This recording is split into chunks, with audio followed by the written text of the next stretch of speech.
Hello everyone, and welcome to our online lecture series for Bio1. Today, we're taking on another flagship topic, the idea of cell division and the process of mitosis. This is a fundamental topic that must be covered in our introductory biology class, and is likely something that you are familiar with, even if on a basic level, from some science classes before. But we're going to take it from the very beginning and discuss how cells perform that basic process of becoming two from an origin of one.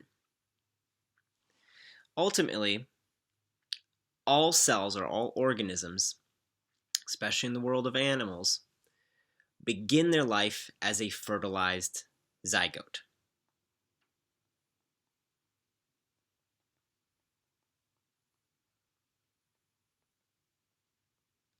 And I start our story here because it's important to understand what were the components that went into making this new individual. A fertilized zygote is the fusion of an egg and a sperm. And each of these cells are considered gametes. And these gametes are different from your other cells or your somatic cells in that they have a different amount of DNA. Gametes are said to be haploid because they carry one N's worth amount of DNA. Somatic cells, or your regular body cells, are diploid because they carry 2 N's worth of DNA. The reason why gametes have to carry half the amount of a regular cell is because you want the 1 N from an egg and the 1 N from a sperm to fuse to make the 2 N zygote. And this is where you get one part of your genetics from your mom and one part of your genetics from your dad. They combine to make 2 copies of the same or similar genomes, so that way every single cell essentially has 2 different versions of the same thing. In this way, we go from generation to generation without changing our copy number, because copy number is incredibly important. Animals do a very poor job of tolerating variations in copy number, as we'll talk about later in this lecture series. So in this process of an egg and sperm fusing, we call it fertilization.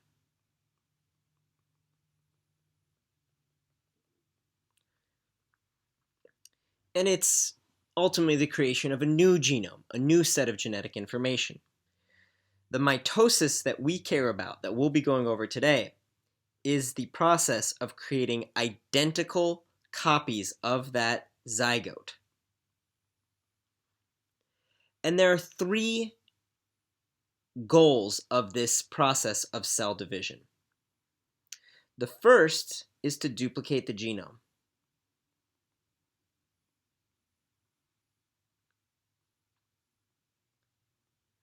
The genome being all of the DNA present inside of the nucleus of the cell. The second is to enlarge the cell, so that way from 1 you can split it into 2. And as that enlarging is happening, you're also going to want to talk about or perform the copying of organelles.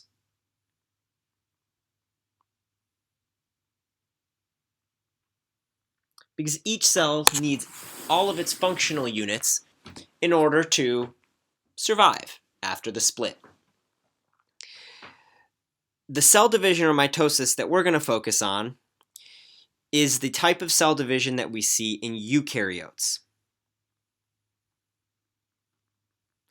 as they are often diploid and then some, and have a very particular type of genome organization. In contrast, if you're interested in prokaryotes, they have to perform a slightly different type of cell division from mitosis, wherein they still have to copy their genetic information, but there's a lot more variation in how it's done. And in particular, prokaryotes are usually noted for being haploid, but can have a secondary genomic element called a plasmid. The haploid genome of most prokaryotes is circular. They have circular DNA.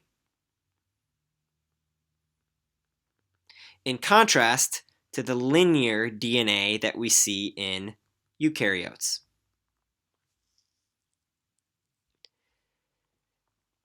In addition to their own circular genome, they can have smaller rings of DNA, or plasmids. The haploid genome of a prokaryote is indicated by an N, and if that genome also has one or more plasmids, it would be indicated as an N+. So that's the notation that I want y'all to keep track of from this. The eukaryotic genome will always annotate as a 2N in somatic cells and a single N in gametic cells. But what is the amount of similarity between those two N's? Well, in order to understand this, let's define a few terms. Each copy of the genome, each haploid copy, has certain genes. Each of those genes have a spot on a chromosome, or a location, or a locus.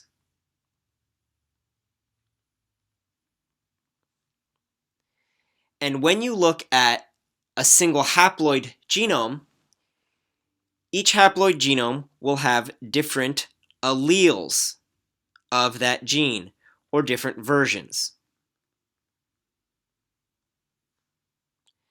And when you look at this on a linear chromosome, we can help illustrate this point.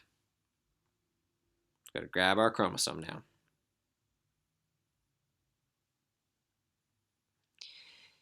In this case, you may be familiar with this chromosome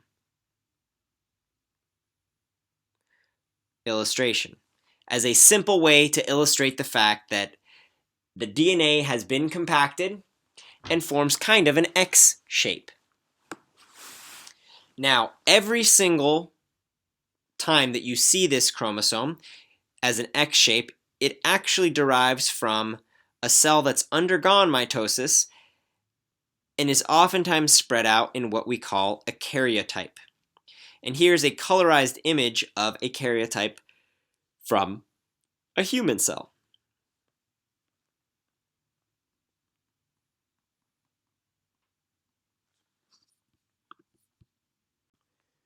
So we can visualize chromosomes with the karyotype and see each of the, grab the white color here, each of the two copies. Chromosome 1 is present here, but each of these ones is actually two strands, just like this. So it's not that this makes a single X, it is instead that you have two homologous, or two sister chromatids, as we'll go over in a second, connected in every one of these. So it's more useful to look at the cartoon diagram and illustrate how they're different using our gene, locus, an allele model. So here we have a single chromosome that is two identical copies of the same thing, meaning that this side and this side are exactly the same. They are sister chromatids.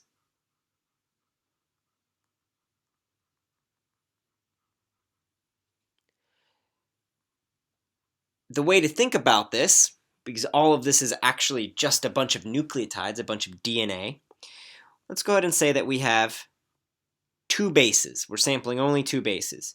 Here you have an A and a T, and on the other side, because of pairing, you'd have the T and the A. On the other chromatid, you'd have the exact same information, an A and a T, and that AT binded to a T and an A. And let's go ahead and say that this is mom's chromosome 1. In all of my illustrations for the remainder of this lecture, I will write this out as 1M. Now at the same time that you have this chromosome 1 from mom, every one of your cells will also have chromosome 1 from dad. It'll have the exact same genes at the exact same loci, but the alleles that it carries will be different, or may be different. To illustrate this point, we need to get rid of the actual nucleotides that are present here. Whereas mom might have had an A and a T, dad might have an A and an A, binded to a T and a T. The other side will have an A and an A binded to a T and a T. Mom's genotype at this gene is therefore AT, whereas dad's genotype is AA. They have one mismatching base pair. They have one difference, but that difference is sufficient enough to illustrate the fact that the alleles are different between mom and dad chromosomes. We can go ahead and say that this AT corresponds to the gene for hair color, and the AA corresponds to the gene for hair color as well, but maybe the AT is the hair color orange, and the AA is the hair color black. And in this way, we can illustrate how our fundamental phenotypes, or the way that you look, corresponds to the underlying genotypes, the DNA on the chromosomes. Now, the other important thing to keep in mind here is that if this side of the chromosome is exactly the same as this side of the chromosome, and each of them is a 1N, the way in which we illustrate chromosomes here would suggest that there are 1, 2, 3, and 4 N's. But I just got finished telling you that cells are diploid, or have 2 N's. What this means is not that I just explained something wrong to you, but rather that cells get to 4N in that duplication step where they copy their genomes in part of the cell cycle.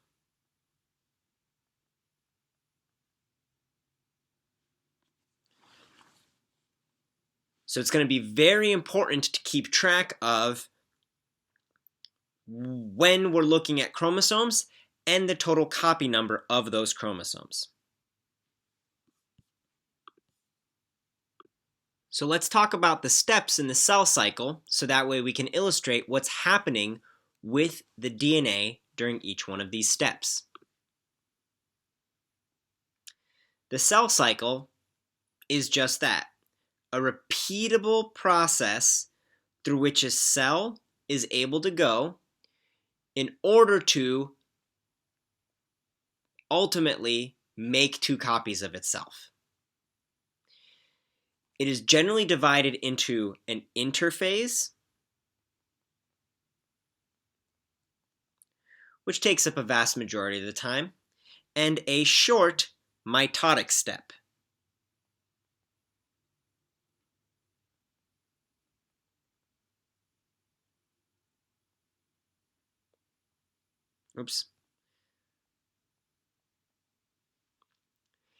Interphase occurs in three distinct stages: G1, or growth phase 1, S, or synthesis, and G2, or growth phase 2.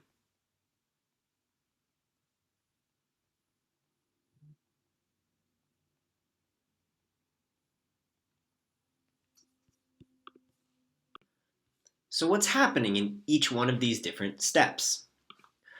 Well, one thing about the cell cycle is that it has to be very predictable.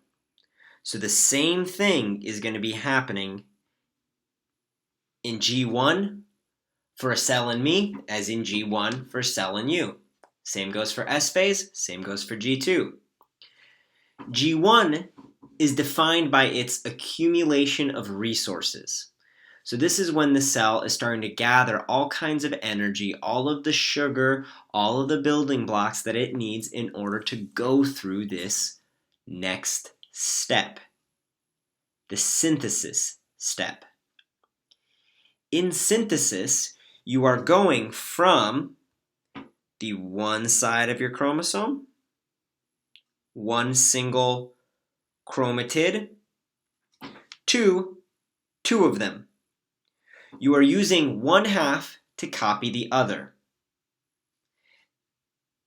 That means that you're copying your entire genome. And in copying your 2N genome, you go to a 4N temporarily. And that's what synthesis does. It takes a diploid cell and converts it into, if we're being super technical, two copies of the diploid genome in one nucleus. Now, a lot of the energy that you gathered from G1 was burnt during this S phase. Just to give you an idea of how laborious the S phase is, a single haploid human genome is about 3 billion bases.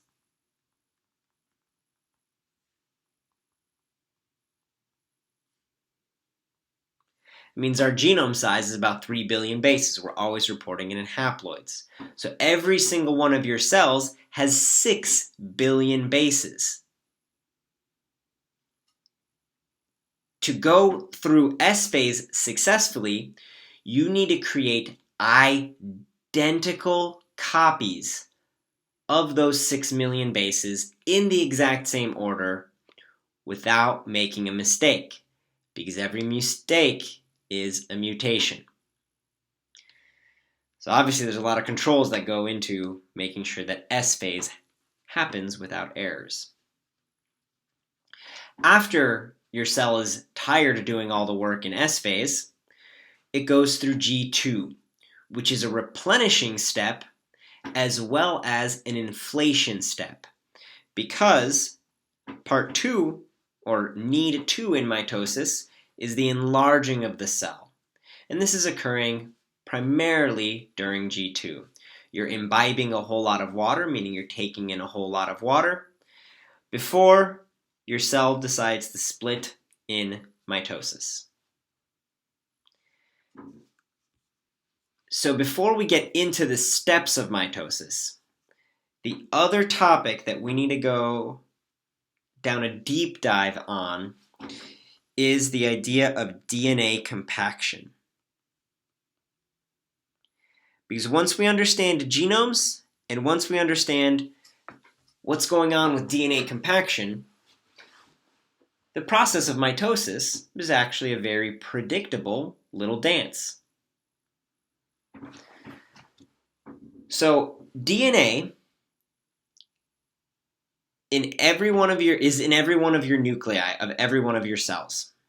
If you were to take that DNA and lay it out into a single strand, one cell, one strand of those 6 billion bases, it would be approximately 2 meters or something like 6 feet of DNA per cell.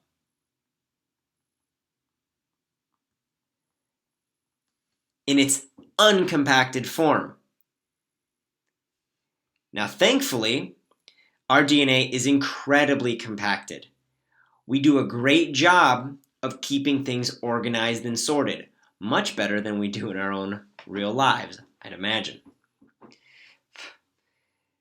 That 6 feet of DNA can go through 3 different stages in its compaction, from the loosest to the medium and finally to the most. In its loosest form of compaction, DNA gets the name chromatin. In its most compact form, we have our chromosomes. With this medium compaction being a type of chromatin, being closed chromatin or heterochromatin.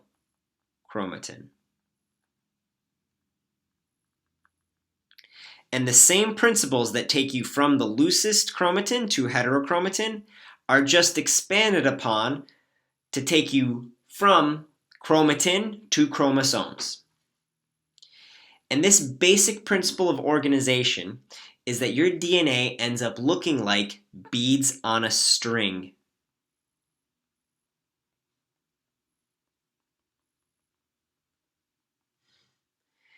Our DNA is linear and therefore a single strand, but we organize it around very particular protein structures.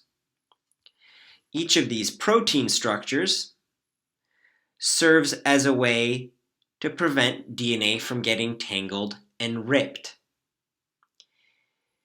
These blue proteins that DNA wraps around are called nucleosomes.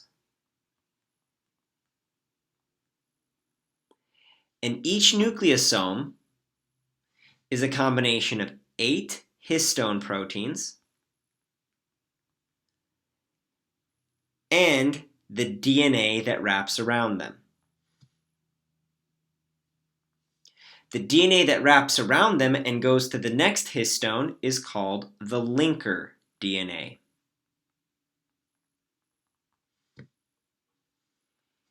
And I know that this is a lot of vocabulary, but we'll be using it a lot over the next 2 lectures. Just by using this principle of nucleosome organization in our open, loose chromatin, we make DNA roughly 7 times shorter than if it was not wrapped up. When we talk about the compaction that occurs to close that DNA up and make it heterochromatin, let's go ahead and spell chromatin correctly. Heterochromatin, sorry about that. Those pieces of linker DNA and the nucleosome wrap into a coil.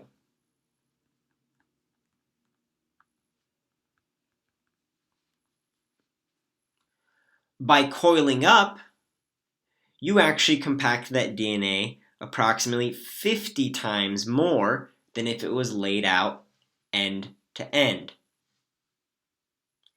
Most importantly, when DNA is open, it can be read. You can get the genes to express. You can make proteins from open chromatin. Heterochromatin and chromosomes are closed. And the reason that they are closed is either to turn off the genes or, in the case of chromosomes, to move the DNA safely. The additional thing that chromosomes have on top of the coiling feature is that they have fibrous proteins.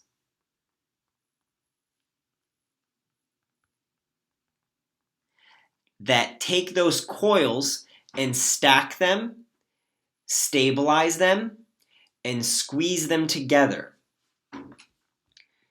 These coils, or coiling fibrous proteins rather, are going to be very important to this process of cell division. And there's one in particular that I want you to keep track of, that being cohesin.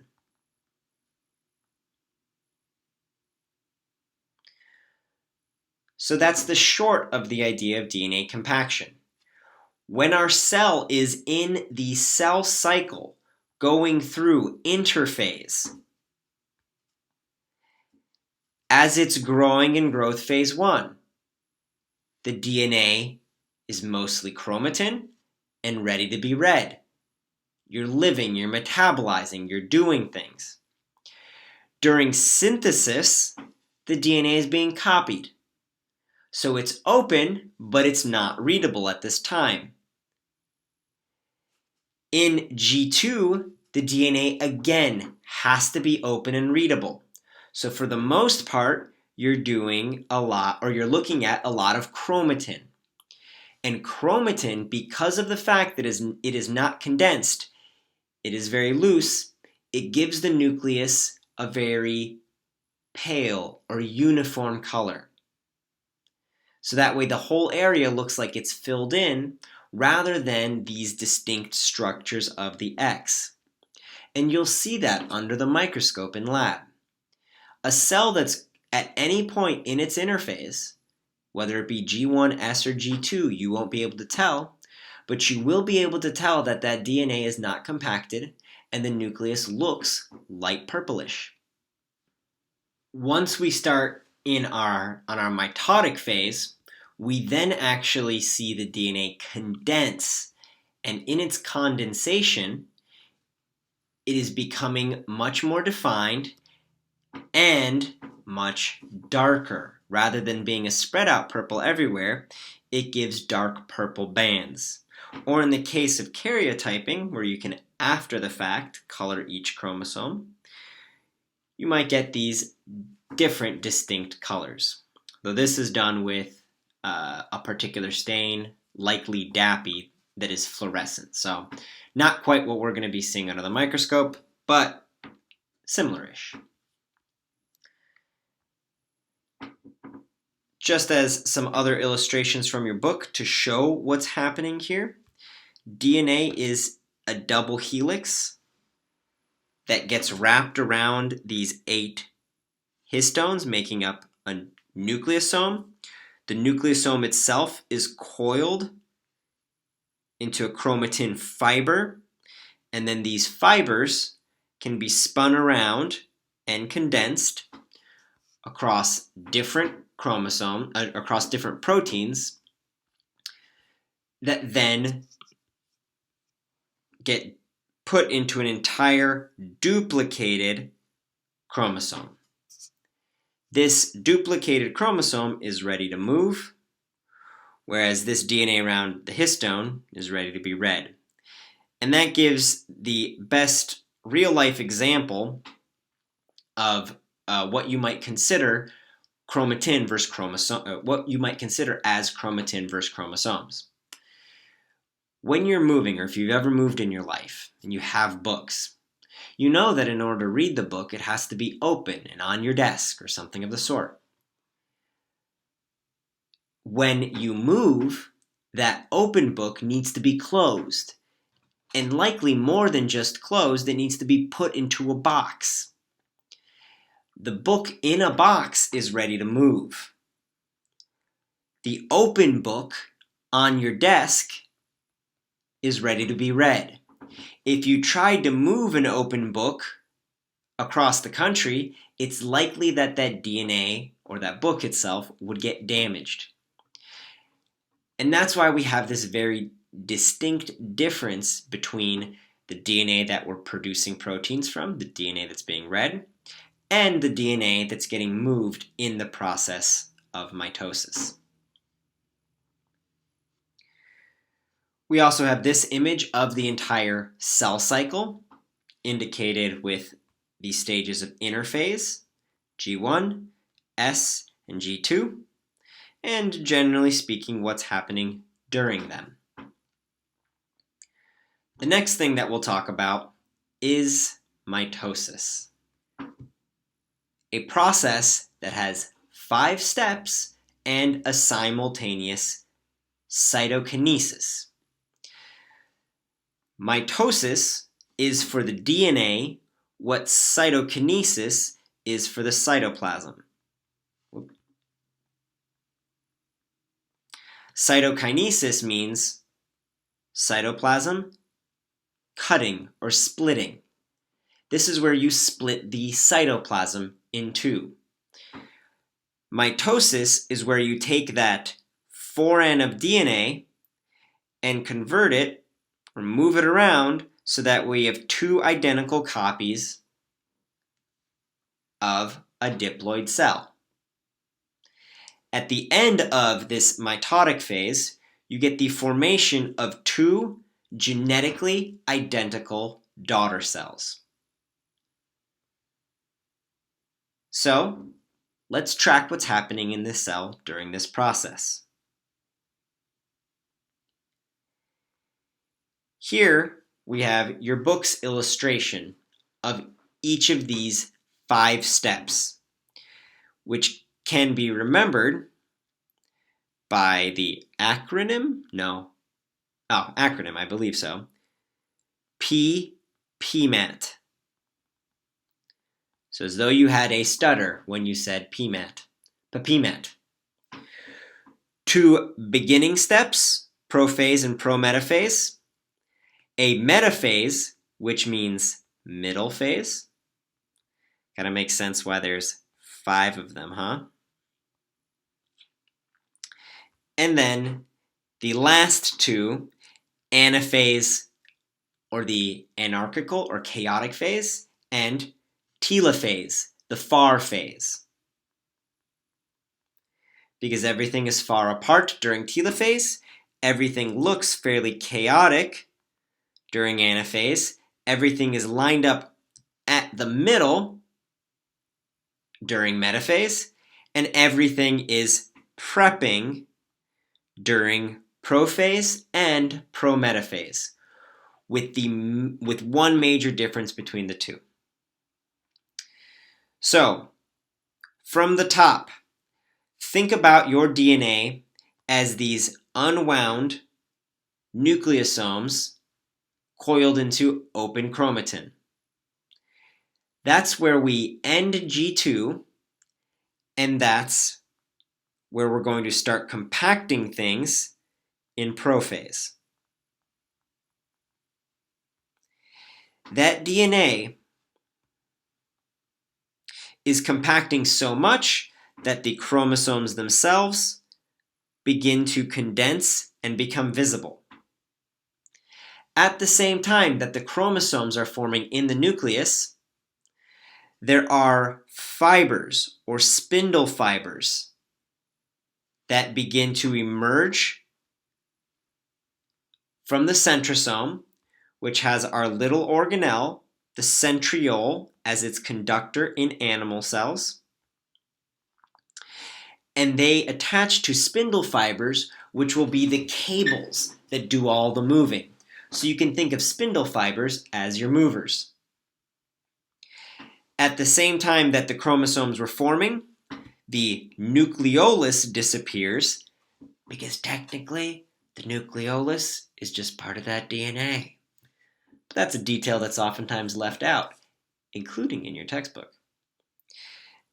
And in order for those chromosomes to move, the nuclear envelope has to break down. The barrier that keeps the DNA separate from the cytoplasm is going to have to go away if we're going to split this thing straight down the middle. In prometaphase, we have the same exact step. First, the chromosomes have continued and completed condensation. But the major difference and what defines prometaphase is the formation of kinetochores. Funny little aside here. I used to do research on kinetochores, and I will never forget when I was giving a talk in front of something like a 50 to 100 scientists and misspelled kinetochore with an I. In the talk after mine, my coworker was going after me. He took that O and put a picture of my face in it. Because rather than the week before telling me that I'd misspelled kinetochores, he thought it'd be super funny to let my misspelling stand and put my face in the O. Thanks, Matt. Much, much appreciated. I still got my PhD, right? So, kinetochores are what are defining our prometaphase step. Well, the kinetochores will attach to the centromere of the chromosomes. What are kinetochores? What are centromeres? Well, that leads me to another slight digression regarding our chromosome structure. Once everything is wrapped up in this beautiful, identically matched on each side chromosome, the regions of the chromosome now pick up some structural meaning. Beyond just being two sister chromatids, we have regions of the DNA that are doing different things. The far pieces are called telomeres, or the far mere. The region in the center is called the centromere. Because guess what? It's central. These two different regions have very particular repetitive DNA, meaning that it's oftentimes very gene poor. Not a lot of genes here. The genes are actually found in these chromosome arms.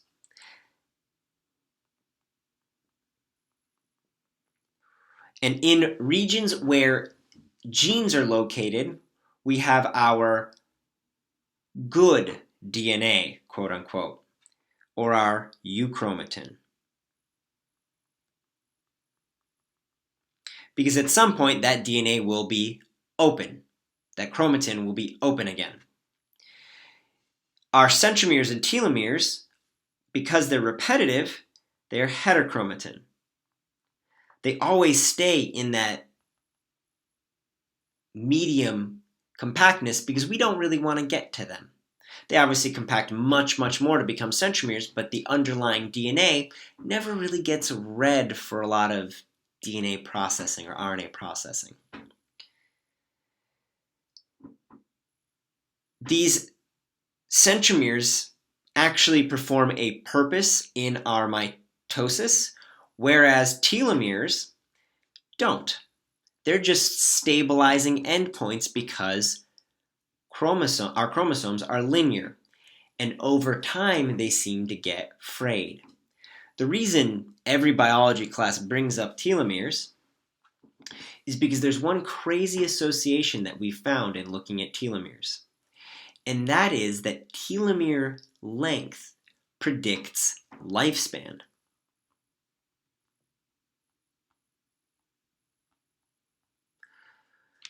Now, we have some ideas about how this may work, and in fact, we are working on ways in which to extend our telomeres, but this is still something that we're investigating. The general idea here, or the concept that I've heard vocalized by telomere scientists, is that as you get older, the fraying of our chromosome ends gets worse and worse, meaning that your telomere gets shorter and shorter and shorter. Now that shortness might eventually remove the telomere entirely and start eating into some of your genes. And in that case, you might get cell death, non-functional cells, potentially cancers, and ultimately death of the individual. The centromeres are not quite as interesting, but they do perform our major moving function during mitosis. Centromeres are the underlying DNA that will connect to our protein hooks. Our protein hooks are kinetochores. Now, why don't you want to attach spindle fiber directly to the DNA? What's the risk there? Well, it codes for all of your proteins, right? Mutations, rips, tears in this can ultimately doom the cell. So it's wise, from a living standpoint, that we have buffering proteins. So that way the ropes that we tie to it, as they pull, the tension gets spread across more evenly, and the DNA is never at risk.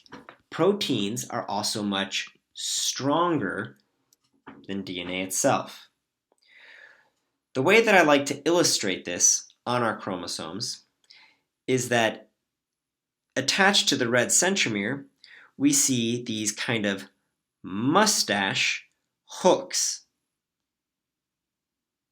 of kinetochores, and they're large protein complexes. In fact, last I read in grad school, we have only a couple of the proteins mapped here. We have the ones that connect directly to the DNA and the ones that connect directly to the spindle, and nothing in between.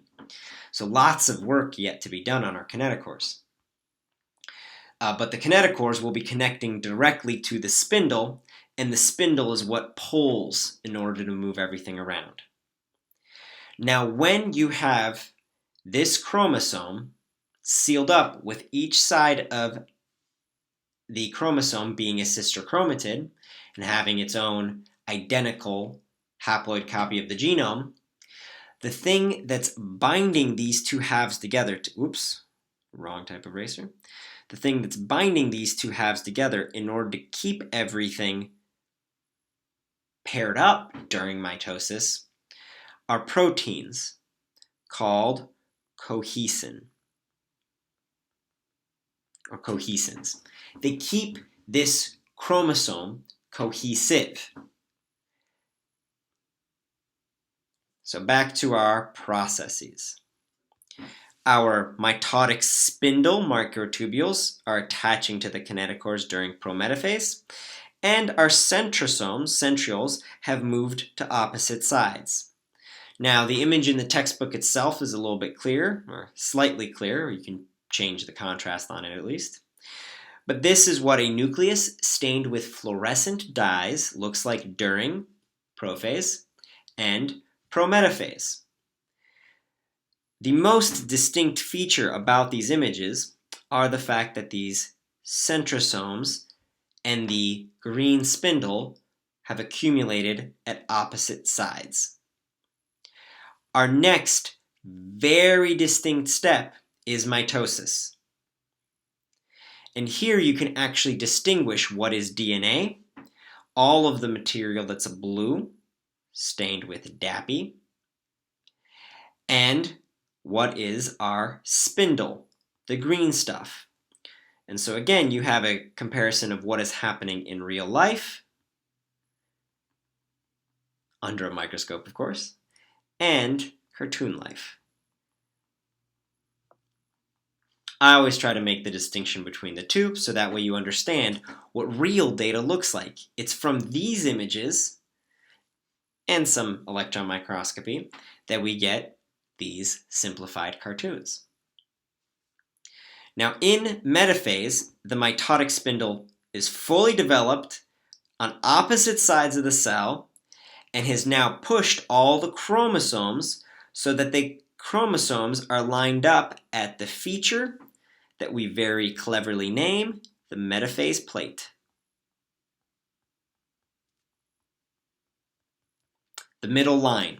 And I want you to keep track of this because it is at that middle line that you're also going to start splitting the cytoplasm. It's a very important region.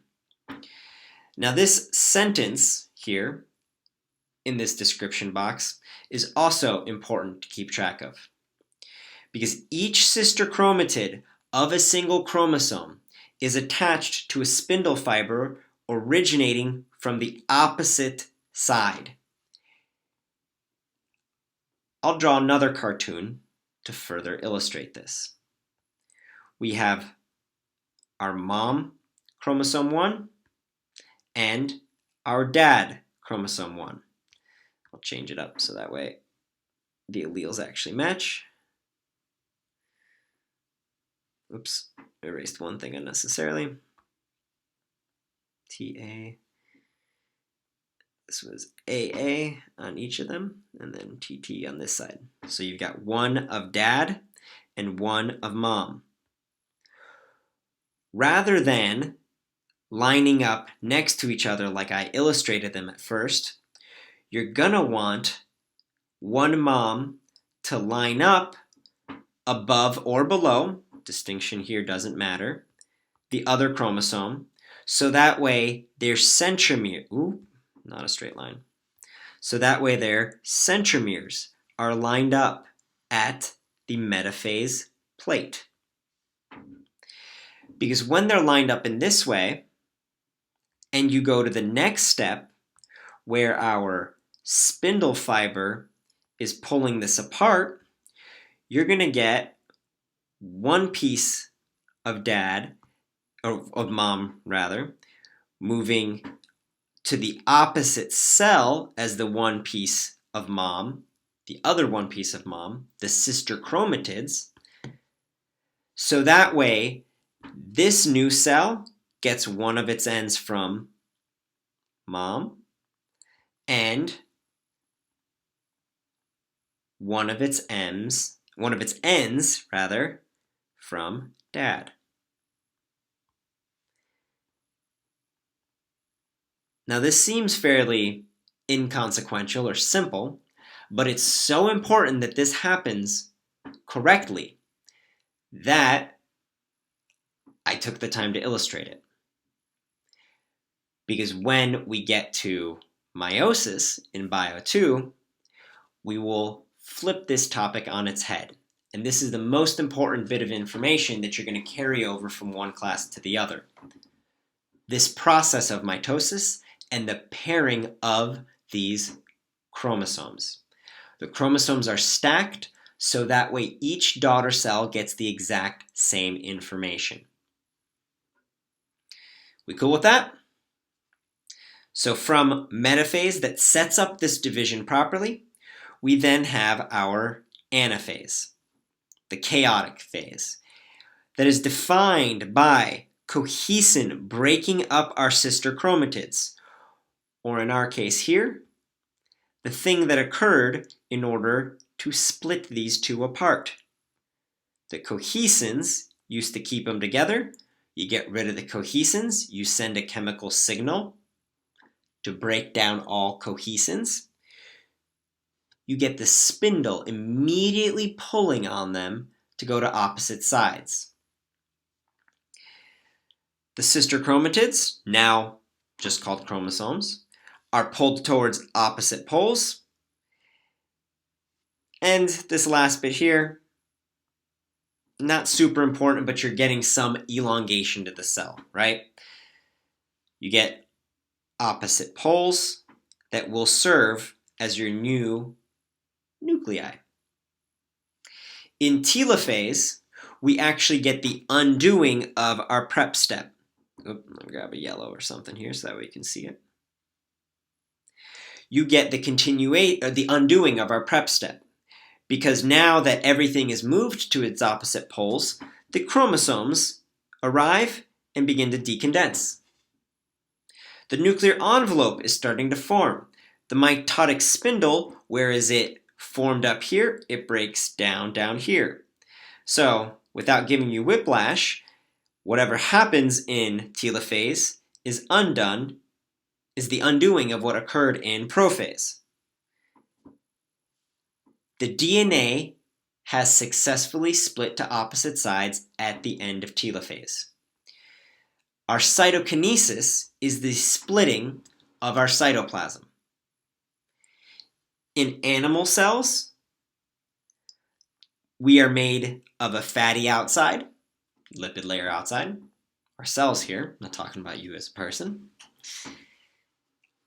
And because we have a lipid outside rather than a tough, woody, sugary outside, we pinch in with a cleavage furrow. While we're pinching in, plant cells divide from the inside of a cell out in something called a cell plate.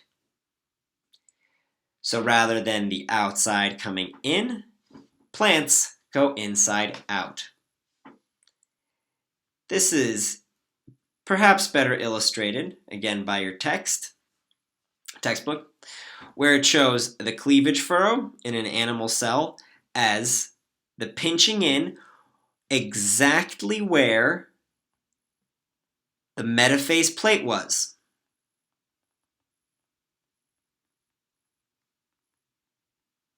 And this is consistent in all animals. In plant cells, you also get the formation of the cell plate and tons of Golgi. This is actually something that my wife's lab worked on. Golgi's moving all of these different structures that go into the cell plate together. And if you're going into botany, I want you to keep track of this. If you're not going into a plant-related field, perhaps you don't need to devote this to as much memory.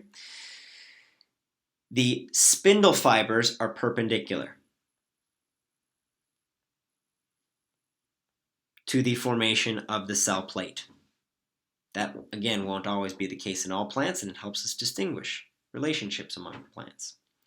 So the cell plate forms in a plant cell, dividing the cell from the inside to the outside with perpendicular spindle, whereas the cleavage furrow in an animal cell pinches from the outside in along its contractile ring. So, that's where we end it here today. Those 5 stages of mitosis, prophase, prometaphase, metaphase, anaphase, and telophase, are incredibly important to understand moving forward. So please go over this, and the next time we'll add on an understanding of how hormones can control and drive this process.